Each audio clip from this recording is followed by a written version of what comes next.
আওয়ামী লীগকে। আচ্ছা, আওয়ামী লীগের আমি বলি আওয়ামী লীগকে না ভাই, ছাত্রলীগের আওয়ামী লীগের পার্থক্যটা কি? বরং আমি বলি আরে ভাই, নিরপরাধ আর অপরাধের সংজ্ঞাটাকে ডিফাইন করবে। বাংলাদেশের কয়জন ছাত্রলীগের অপরাধ করেছে? কয়জন? তাহলে আপনি তাকে ভোট দেওয়া থেকে বিরত রাখলেন কেন? তাহলে নিরপরাধ আওয়ামী লীগ আর ফিল্টার আওয়ামী লীগের ইলেকশন কেন করলো না? না, ভোট দিয়েছে না, সে তো মার্কাটে পেল না। ও না, তার মার্কাটা তো সে পেল না। কথাটা ভাই কোন জায়গাটাতে যে আপনি দেখেন এই দলটাকে, আওয়ামী লীগ দল, মার্কা নৌকা, এটাকে ব্যবহার করে এই স্বৈরাচার কাঠামোটা তৈরি হয়েছে, দাঁড়িয়েছে, শাসন করেছে, জুলুম করেছে। আমি আরেকটা বলি, মার্কা একটা জড় পদার্থ, দলই তো নির্বাচন করতে পারতেছে না। আমি বলি দলই তো নির্বাচন করতে পারতেছে না। দলকে নির্বাচন করতে না দেওয়াটা তো তাহলে অপরাধ তোমাদের যে বক্তব্য। কারণ নিরীহ আওয়ামী লীগ তো আছে, ভালো আওয়ামী লীগ তো আছে। ভালো আওয়ামী লীগ তাদের নৌকা মার্কা নিয়ে ভোট করলে না, এটাই তো সমস্যা। কারণ এই নৌকাটাকে ব্যবহার করে, আওয়ামী লীগটাকে ব্যবহার করেই তো ফ্যাসিজম চলেছে। নো, ফ্যাসিজম করেছে ব্যক্তি মানুষ, ব্যক্তি মানুষ ভাই, এইজন্য বলতেছি তাহলে ব্যক্তি মানুষ করেছে না, ব্যক্তি না, দলটাকে ব্যবহার করে করেছে এবং মার্কাটাকে ব্যবহার করে। ভাই, আপনি তো পদার্থ মার্কার অপরাধ, ওই আলোচনা পরে করি। এটা স্পষ্ট, আমি শেষ করি, আমার কথাটা বলতে দিতে হবে। এটা স্পষ্ট তো স্ববিরোধিতা, স্পষ্ট। আপনি এটাকে যেভাবেই বলতে চান, কারণ আপনি নিরীহ আওয়ামী লীগ বলছেন। নিরীহ আওয়ামী লীগ তো বেশি বাংলাদেশে। আওয়ামী লীগের কয়জন অপরাধ করেছে? হ্যাঁ, অবশ্যই নিরীহ আওয়ামী লীগ বেশি। গ্রামে গঞ্জে তারা কি জুলাইতে হামলা করতে আসছিল, বা তারা কি করতে আসছিল? অতএব ভাই, আপনাদের উপরে কি প্রত্যেকটা বাংলাদেশের ওয়ার্ডে ওয়ার্ডে আপনাদের উপর নির্যাতন, নিপীড়ন এগুলো হয় নাই? হ্যাঁ, হয়েছে। ওয়ার্ডে যারা নিপীড়ন করেছে কয়জন? মাথা তোলা 10 জন বাদ। আপনি কি মনে করেন ওই 10 জনকে বাদ দিলে বাংলাদেশের সব ওয়ার্ডে ওই 10 জন বাদ দিলে আওয়ামী লীগ দাঁড়াইতে পারবে? সেটা আলোচনা, সেটা আপেক্ষিক আওয়ামী লীগ দাঁড়াইতে পারবে কি পারবে না, পারতো কি পারতো না, সেই আলোচনা ওই এখন 10 জন করার বাকি বিষয় না। 100 জনের চেয়ে ইম্পর্টেন্ট। না, আমি ওই 10 জনকে বাদ দিয়েই যদি করি, আওয়ামী লীগের কোনো অপরাধ না, আওয়ামী লীগের অপরাধ না, ব্যক্তির অপরাধ। তাহলে ওই 10 জনের অপরাধ, ওই 10 জন বাদ দিয়ে ভাই আওয়ামী লীগ একটা প্রশ্ন আমি রাখি এখানে। যেহেতু আওয়ামী লীগের আপনি বলছেন বেশিরভাগ মানুষের নিরীহ, যদি তাই হয় তাহলে এই যে কার্যক্রম নিষিদ্ধ করে গেল অন্তর্বর্তী সরকার এবং সেই অধ্যাদেশ সরকার আইনে কেন পরিণত করলেন? না, আমি ওর সাথে ডিবেট করতেছি। আইনে পরিণত করলে সেটা অন্য জিনিস। ও যেটা বললো, যাদের জন্য উন্মুক্ত করে দিল, নিরীহ আওয়ামী লীগ সার্টিফিকেট যারা পাবে তারা এনসিপি করতে পারবে, আর জামাত করতে পারবে, করতে পারবে না। বিএনপি তো সার্টিফিকেট এখন দেয় নাই। হ্যাঁ, আচ্ছা, আরেকটা বলি, জাতীয় সরকারের ইস্যুটা আমি বলি। জাতীয় সরকার কোন প্রেক্ষাপটে বলা হয়েছিল? যখন আওয়ামী লীগ প্রেক্ষাপটে ছিল বাংলাদেশে, তখন জামাত বিএনপি জোট ছিল। সেই প্রেক্ষাপটে জাতীয়, এখন তার আওয়ামী লীগ নাই। আমি বলি না, অভ্যুত্থানের পরে অসংখ্যবার, না, অভ্যুত্থানের পরে যেটা বলা হয়েছে, বিএনপি জোটে যারা আছে প্রত্যেকেই তো বিএনপির সাথে সম্পৃক্ত। আর অভিযোগ করে সার্জি যে বিরোধী দলের উপর জুলুম করা হয়েছে, কি জোট সঙ্গীদের উপর জুলুম করা হয়েছে। আবার না, অন্যায় করা হচ্ছে, অন্যায় করা হচ্ছে। যারা পেয়েছে তারা খুশি, তাদের কোনো অভিযোগ নাই। অভিযোগ, আরে বাবা বলে এই তোমার মারছে, আমি কই আমার তো মারে নাই। না, মারছে, এটা বলতেই হবে। বিষয়টা এরকম হয়ে গেছে আর কি। এটা খুবই দুর্ভাগ্যজনক। মানে মায়ের চাইতে মাসির দরদ বেশি হয়ে গেলে যা হয় আর কি আমাদের দেশে। এটা হলো একটা, বললো খুশি না, না, এটা গেল একটা। আর একটা হলো আমি যেটা বলতেছিলাম, দেখেন এই যে রাজনীতির বিভাজন তৈরি হচ্ছে, বা আওয়ামী লীগকে, এই যে কয়েকদিন আগে ওই চিটাগাঙে কি বলে হাসনাত আব্দুল্লাহ যেটা গেল ইরার বাড়িতে, তো এটাও তো মানে আওয়ামী লীগকে পুনর্বাসন। আপনি যখন বলবেন যে আওয়ামী লীগ পুনর্বাসন করা যাবে না, আওয়ামী লীগ কানা যাবে না, আওয়ামী লীগ ফ্যাসিস্ট, আবার আওয়ামী লীগের সাথে যদি কারণে অকারণে সকালে বিকেলে কাউকে সার্টিফিকেট দিয়ে, হোয়াইট সার্টিফিকেট দিয়ে আপনি বলেন যে এই আওয়ামী লীগ চলবে আর এই আওয়ামী লীগ চলবে না, এই ছাত্রলীগ চলবে আর এই ছাত্রলীগ চলবে না, এই জায়গাটাই আমি বলছি যে এটা বৈপরীত্য স্পষ্ট এবং প্রতারণা স্পষ্ট। জুলাইয়ের সাথে প্রতারণা। আরেকটা প্রতারণা বলি, দেখেন এই এনসিপি জামাত বা জামাত এনসিপি যাই বলেন, হ্যাঁ, এই এনসিপি জামাত জুলাই করছে সারাক্ষণ, কিন্তু জুলাই, এবং ব্র্যান্ডিংটা শুরু হয়েছে বিএনপি ইলেকশনের আগে। বাপরে বাপ, বিএনপি ভয়ঙ্কর অবস্থা, বিএনপি জুলাইয়ের বিরোধী, এই সেই বলে কোনো লাভ হয় নাই। দিন শেষে সেটা তাদের এই প্রচারণা, ব্র্যান্ডিংটা মানুষ গ্রহণ করে নাই। দেখেন জুলাইয়ের যে প্রথম আপনার 22 নম্বর অনুচ্ছেদের খ স্পষ্ট করে বলা আছে যে জুলাই যে চার্টার স্বাক্ষর হয়েছে, সেই চার্টারের মধ্যে পরিষ্কার করে বলা, জুলাই চার্টার স্বাক্ষর পরবর্তী নির্বাচনে প্রত্যেক রাজনৈতিক দল ন্যূনতম 5% দেবে। বিএনপি 3.5%, 4%।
এটা হচ্ছে প্রথম কথা কি যে এটার উত্তর জামাত দিতে পারবে, do জামাতের you যে কেউ think? দিতে পারবে। জোটে যেহেতু হ্যাঁ, আছেন। তো এটা না খুব স্বাভাবিকভাবে হচ্ছে এটা তাদের দলীয় জায়গা থেকে ওটা অবশ্যই যেটা কমিটমেন্ট করা দরকার ছিল, যেটা বহিঃপ্রকাশের দরকার ছিল, ওটা ওনারা ওখানে করতে পারে না।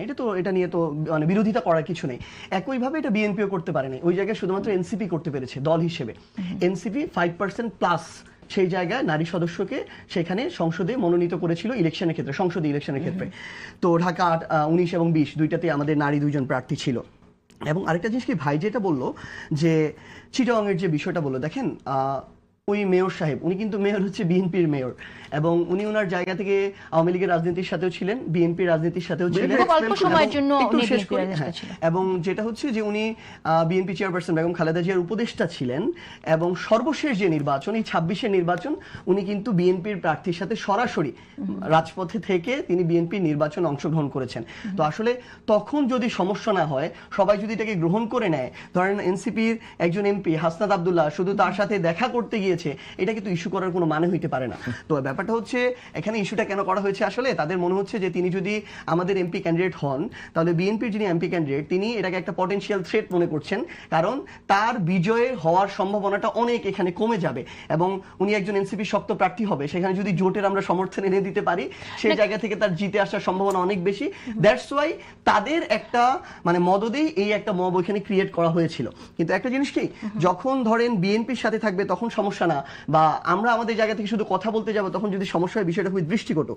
আচ্ছা, এখানে একটি প্রশ্ন আছে, সেটা হচ্ছে যে বিএনপির সাথে যে সময়টা ছিল নির্বাচনী ক্যাম্পেইনে ছিল সেটা BNP আপনি বহিষ্কার বলছেন, করে দিয়েছে অনেকে। সেটা আপনি বলছেন, কিন্তু আমি তো জানি যে উনি আওয়ামী লীগের রাজনীতি করেছে এবং হ্যাঁ, দীর্ঘদিন, আওয়ামী লীগের এবং সারা আওয়ামী জীবনে লীগের আওয়ামী লীগ হাসিনার করেছেন। অনেক প্রশংসাও তিনি করেছেন। তাহলে বেগম খালেদা জিয়ার অনেক সে প্রশংসা করেছেন। খুব অল্প সময়ের জন্য যখন তিনি মেয়র হলেন এটা এসে তো নিয়ে ফ্যাক্ট না, মানে দেখেন আমি তো বলছি আপা, উনি দীর্ঘ সময় আওয়ামী লীগের রাজনীতি করেছেন, এরপরে তিনি এসে বিএনপির রাজনীতি করেছেন, এরপরে রাজনীতি থেকে নিষ্ক্রিয় ছিল, এবং সর্বশেষ নির্বাচনে বিএনপি রাজনীতি করেছেন। তাহলে আপনি দেখেন সর্বশেষ সময়টাতে কিন্তু তিনি বিএনপির সাথেই ছিলেন, এবং এটা নিয়ে আমরা আমাদের জায়গা থেকে যখন দেখি স্থানীয় পর্যায়ে তার ওই গ্রহণযোগ্যতাটুকু আছে, তার জুলাই বিরোধী ওইরকম প্রকাশ্য কোনো অবস্থান ছিল না। সর্বশেষ নির্বাচনের জায়গায় নিষ্ক্রিয় ছিল এটা বলা যায় না, কারণ তখনও তাকে আমরা শেখ হাসিনার না, তাহলে পক্ষে সর্বশেষ বক্তব্য নির্বাচনে দিতে যখন দেখেছি। বিএনপির সাথে মানে জাতীয় নির্বাচনে অংশগ্রহণ করলো, তাহলে তখন এটা নিয়ে প্রশ্ন উঠলো না কেন? আচ্ছা, তখন এই যদি জায়গাটা প্রশ্ন আমি না একটু উঠে, clear করি। তখন যদি প্রশ্ন না উঠে, আমি- তাহলে এখন একজন যদি আমি- দেখা করতে গিয়েছে, এটা নিয়ে তার প্রশ্ন সাপোর্ট কিভাবে কেন উঠতে নিলেন? পারে? আপনারা তার সাপোর্ট কেন নিলেন এখন যেহেতু অভিযোগ করছেন কার সেই জায়গা থেকে? support? ভাই, স্থানীয় নির্বাচনে আমি ভোট করেছি, আমাকে আওয়ামী লীগের অনেক লোক ভোট দিয়েছে। ভোট তো আমি সবার কাছে চাইতে পারি, সেটা এক জিনিস, আর প্যাট্রোনাইজ করা, প্রমোট করাটা, সেইটার কথা আমরা বলছি। উনি তো ওনাকে নেমে- promote উনি করছে, election করেছে ভাই, ওনাকে উনি নেমে বহিষ্কার- election করেছে। আচ্ছা, ইলেকশন আপনি যে ভোটে দাঁড়াইছেন, কোন আওয়ামী লীগের লোক যদি আপনাকে ভোট দিতে আসে, আপনি সেটা নিষেধ ভোটার করেছেন? তো এক জিনিস না, ভোটারের নিষেধ কথা বলিনি, করেছেন? উনি election করেছে। হ্যাঁ, সে কি বিএনপির ক্যান্ডিডেট ছিল? না, ক্যান্ডিডেটের সাথে ইলেকশন, উনি একজন আচ্ছা, মেয়র। আপনার সাথে উনি- কেউ যদি তাহলে আপনার সাথে বুঝে- যদি কেউ ভোট চাইতে যায়, বা আপনার পক্ষে কেউ ভোট চাইছে, আওয়ামী লীগের কোনো কমিশনার বা কেউ, আমার সাথে- না না না আমার না, সাথে কেউ যায় তার না। মতো করে যদি চায় বা আপনার সাথে, এতে কি ভোটের প্রেক্ষাপটটা এক জিনিস, তাকে তো তাহলে বিএনপি সে এত ভালো ক্যান্ডিডেট। তাহলে আপনার সাথে আমার কথা use শুনেন, করবেন। আমার কথা শুনেন, আপনি যেটা বলছেন, সাজিদ যেটা বলছে, সে তো ভালো ক্যান্ডিডেট, এটা জেনে কি বিএনপি তাকে মনোনয়ন দিয়েছে? বিএনপি কাছে মনোনয়ন তো চেয়েছিল, সে দিয়েছে বিএনপি, হয়তো মেয়রের জন্য চিন্তা কারণ করতেছে। বিএনপি প্রত্যাখ্যান করছে, আপনি তুলে নিচ্ছেন। ভোট দিয়ে এক জিনিস, বিএনপি আমাকে অনেকে ভোট দিয়েছে, আওয়ামী লীগের লোক ও ভাই, ভোট আমরা চাওয়া তো এক এটা জিনিস, করতেছি, আমরা এই ভোটের পরিস্থিতিতে মাঠ যাচ্ছি। সেটা এক জিনিস, ভোটের বাস্তবতা এক জিনিস, নিকৃষ্ট মানুষের কাছেও মানুষ ভোট চাইতে যায়। হ্যাঁ, সমাজের সবচেয়ে অধপতিত মানুষ যিনি, সেখানেও মানুষ ভোট চাইতে যায়, সকল মানুষ ভোট চায়, বাট ক্যান্ডিডেট করা তাকে তার বাড়িতে যায় দাওয়াত খাওয়া, মানে হ্যাঁ, অবশ্যই চেয়েছে। সেইটাই জনাব হলো আমির খসরু সাহেব পার্থক্য। দিয়েছিলেন। আপনি তাকে প্রমোট করছেন, আর আমরা তাকে সুরে ফেলে দিছি, তারপরে আপনি তাকে প্রমোট খুবই করছেন। দুঃখজনক কথা। পার্থক্য এটা হলো যদি এইটা, উনি তাকে শুনেন, বহিষ্কার করা এটা হয়েছে, যদি উনি শুনেন। তাকে বিএনপি থেকে বহিষ্কার করা ভাই। হয়েছে। এটা নোট দিচ্ছি আপনাকে, আপনি জানেন কিনা আমি জানি না, আপনারা তাকে কোলে তুলে নিছেন। এখন আপনি সারাদিন নতুন বন্দোবস্ত, সততা, ন্যায়, নীতি, জুলাই, এইটা ফ্যাসিস্ট বিরোধী বক্তব্য দিয়ে বেলেন, আর আপনার সকাল থেকে রাত পর্যন্ত টোটাল কাজই জুলাই বিরোধীদের প্যাট্রোনাইজ করা। পার্থক্যটা কিভাবে? এখানে। একটু বলেন বললাম কিভাবে? তো, কিভাবে? তো সে যখন বিএনপির সাথে নির্বাচন করলো তখন সমস্যা ছিল না। সে আপনার যে না, না, শুনেন, BNP আপনার যে সাথে ভাই, অনেক আগে আপনার কম না, ছিল। এই নির্বাচনে 26 অনেক কম নির্বাচনে ছিল। আপনার যে তারপর বিএনপি আপনার যে প্রার্থী ছিল, জোট, উনি তো- আপনার যে এমপি আমার- প্রার্থী ছিল, তার সাজি, সাথে একসাথে সাজি, কাছাকাছি নির্বাচন সাজি, করেছে। সাজি, ভাই, সর্বশেষ সাজি। যখন জনাব তারেক আবার রহমান, এক কথা। জনাব তারেক রহমান এই এক কথা নির্বাচনে বলার যখন প্রয়োজন নাই তো। গিয়েছিলেন, তারেক রহমানের মঞ্চে ছিলেন, আপনি দেখেন, আপনি উনি খতিয়ে দেখেন। তো বিএনপি নমিনেশন চেয়েছিলেন, আপনি জানেন। হ্যাঁ,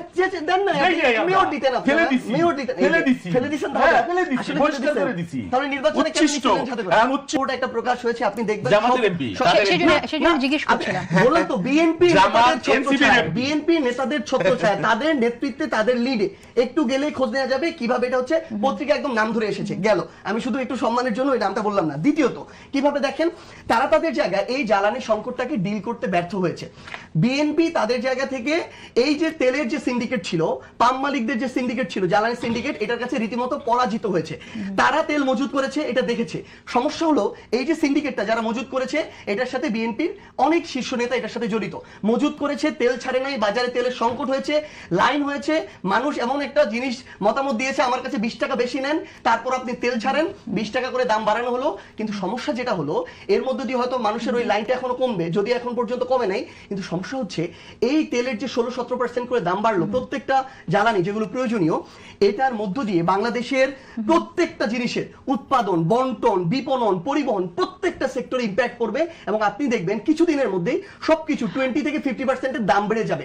তো ব্যাপারটা হচ্ছে দেখেন এক জ্বালানি সিন্ডিকেটকে নিয়ন্ত্রণ না করার ফলে পুরো বাংলাদেশে এভিডেন্স কি সার্ভিস যে এটা আসলে সরকারের মদদে এরকম একটা সিন্ডিকেট এই বাণিজ্য করছে, এটা এভিডেন্স কি? ব্যাপারটা হচ্ছে কি সরকার এই জায়গায় সরাসরি মদদ দেওয়ার বিষয় না। ধরেন এই যে হাজার হাজার কোটি টাকা লুটপাট করেছে, মনে করেন এস আলম লুটপাট করেছে 2,40,000 কোটি টাকা, এস আলম একাই লুটপাট করেছে।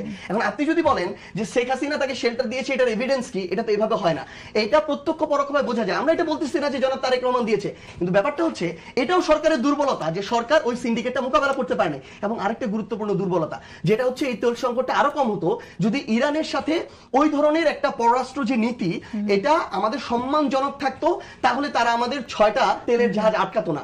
ওই 6টা তেলের জাহাজ যদি বাংলাদেশে আসতো তাহলে মজুরটা কমতো না। কিন্তু আমরা কি দেখলাম, যেই ইরানের উপরে ইউএস প্রথম আক্রমণ করলো, তাদের সর্বোচ্চ নেতাকে খুন করলো এবং একজন মানে প্রেসিডেন্ট কতটা নির্বোধ হতে পারে, আমেরিকার এটা দুর্ভাগ্য যে এই নির্বোধ প্রেসিডেন্ট তাদের আছে, সে বলতেছে রাতের মধ্যে একটা সিভিলাইজেশনকে সে ধ্বংস করে দিবে। এই ধরনের একটা সিচুয়েশনে আমরা আমাদের জায়গা থেকে ইরানের পক্ষে ন্যূনতম সহমর্মিতা আমাদের সরকার জানাইতে পারে নাই, বরং ইরানকে নিন্দা জানিয়েছে কেন তারা ইউএস এর জাহাজগুলোকে অবরোধ করছে। তো এই সময়ে ইরান তো আমার জাহাজ ছেড়ে দিবে না। তাহলে আমরা যদি এখানে একটা সমতার একটা ব্যালেন্সিং একটা পররাষ্ট্র নীতিতে যেতে পারতাম, আমার জাহাজগুলো কিন্তু ওখানে আটকাতো না। এই নীতি আমাদের মধ্যে কখনো ছিল না। আমাদের জায়গা থেকে আমি আসি একটু সীমাবদ্ধতার জায়গাটা কোথায় আসলে, যেটা ভাই তাহলে এটা বলবে। দেখেন এস আলমরা 4-5-6টা ব্যাংক লুট করে নিয়ে গিয়েছে, লক্ষ কোটি টাকা লুটপাট করে নিয়ে গেছে। তাদেরকে আবার ব্যাংকের মালিকানা ফিরিয়ে দেওয়ার জন্য ব্যাংক রেজুলেশন আইনে সংশোধন আনা হয়েছে, যেটার কারণে আইএমএফ এখন আর লোনটা ছাড়তেছে না। এটার কারণে আমাদের সম্মানিত অর্থমন্ত্রীদেরকে সেখানে গিয়ে মিটিংয়ের কোনো সিদ্ধান্ত না নিয়ে বাংলাদেশে ফিরে আসতে হয়েছে। এবং আমরা যখন দেখি প্রত্যেকটা সেক্টরে দলীয়করণ হচ্ছে, আমাদের খুবই দুঃখ লাগে। বিসিবি থেকে শুরু করে আমার জুলাই স্মৃতি জাদুঘর, কোনো কিছু যখন বাদ দেওয়া হয় না তখন আমাদের দুঃখ লাগে। তো এই সীমাবদ্ধতাগুলো উত্তরণটা জরুরি। আমাদের এই যে অভ্যুত্থানটা, বা আপনারা আপনারা সবাই নিপীড়িত ছিলেন, এই অভ্যুত্থানটা ছিল সিস্টেমের সংস্কারের জন্য।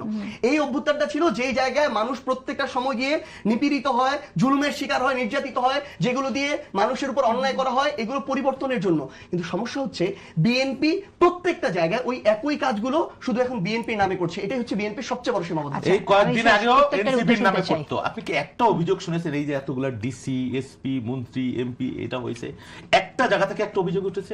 অথচ দুর্নীতির কোথাও কেউ বলতে পারবে?